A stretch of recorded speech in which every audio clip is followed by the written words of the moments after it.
Hello, darlings. So, still healing, feeling into figuring out how to rock me. I've had a couple of things that have given me a lot of peace lately, though, that I want to share. Made something trigger for me, so I thought I'd share it.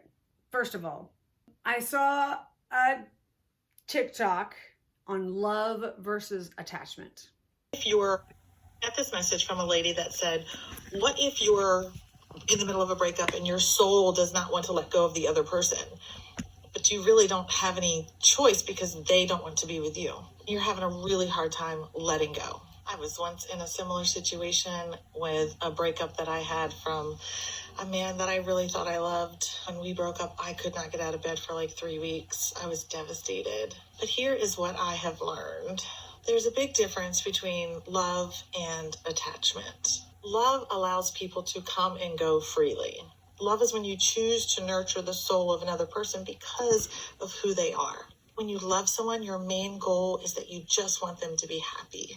Attachment, on the other hand, it's when you think you love them because of how they make you feel, because of what they do for you, because of what they bring into your life. But attachment does not let go. Attachment holds on. Attachment wants to control the other person, wants to keep them in their life. Attachment is not really as concerned about their happiness as it is about your own happiness. There's a lot of codependency in attachment.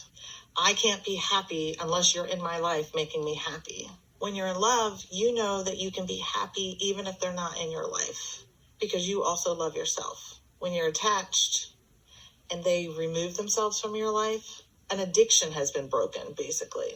You have become dependent on them for your happiness and not yourself.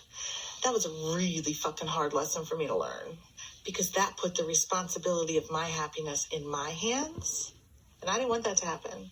I wanted my knight in shining armor, who had been promised to me from a child, to come into my life and make me happy. So when you have a relationship that dissolves and takes you out like that, you have to recognize that you're in a detox period. And this is when you have to do a lot of self-care and self-love.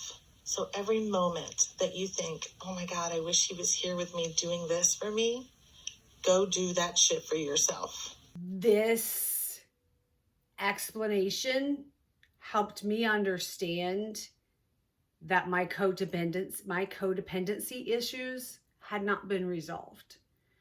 That I was codependent on Mr. Amazing even after all of that time because I was grasping on the concept of him in a childhood need for love, as opposed to if I truly loved him, I would understand and step back and let him do what he needs to do for his life. Regardless of how hard that is, that has to happen. In a healthy relationship, you have to be willing to walk away if it's in the best of the other person. It's not all about you.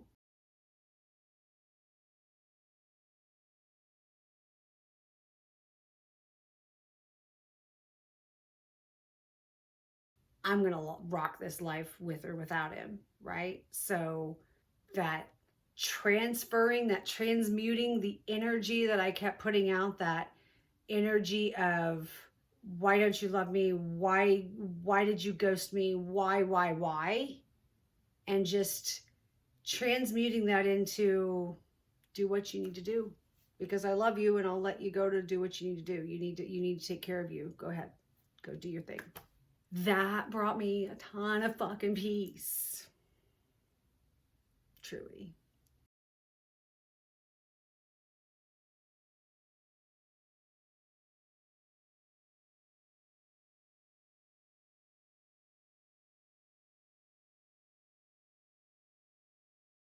And then I had a conversation with my friend Daryl. Once again, I'm gonna have to like bring Daryl on, do a video with Daryl sometime, just so that you guys could experience Daryl. He's fucking awesome.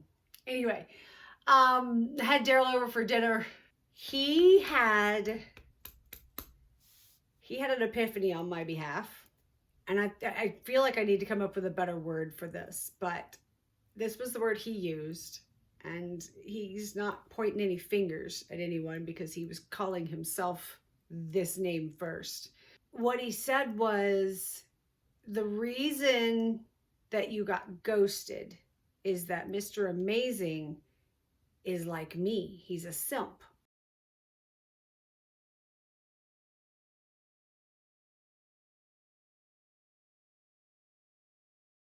And I'm like, explain? He goes, when there's a pretty girl involved, especially a pretty girl that you've got, like feelings for, that you love, that you have something for, he goes, we can't say no. He goes, it's physically impossible for us to say no or to disappoint that woman. So what we end up doing is just saying yes, yes, ma'am, doing what she wants you to do until you are at a point where you have to walk away. He goes, so Mr. Amazing ghosted you because he couldn't tell you no. I was like,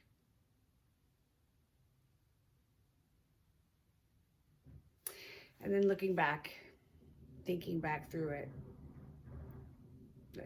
it fucking fits. It fucking fits,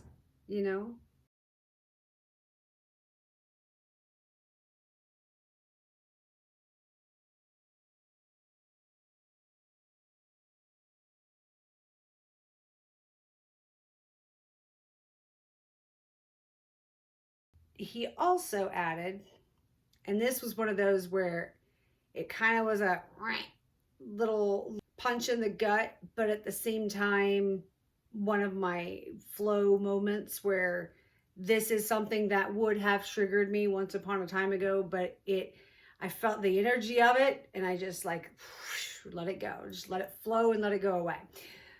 He said, you are a lot. You're a lot for any one man. You will be a lot. That has been an insult thrown at me by narcissists my entire life. So Daryl didn't know it, but he triggered me by saying you are a lot, because it was something that has been used to tame me my entire life. So I am proud of myself in the fact that I just kind of I let that energy, that gut reaction of fuck them, fuck this, fuck everything, I allowed it to just kind of flow and let the energy go. And then I responded to him. I'm like, you know what? You're right. I am a lot.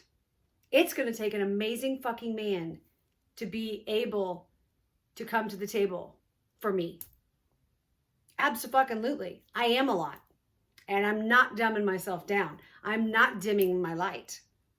I'm not going to be any less of me to make someone else feel better about themselves. So, there you go. Again, just figuring out, watching your energy's reaction to the things going on in your environment can create a healing opportunity very easily. Anyway, that's it. I mean, I really didn't have anything more in there to share, other than maybe for some of my ladies that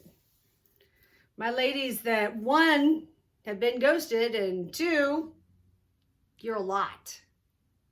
Yeah, I am. It's going to take a lot to be able to ride this ride. Just saying. So, all right. I love you guys. I'll catch up with you later.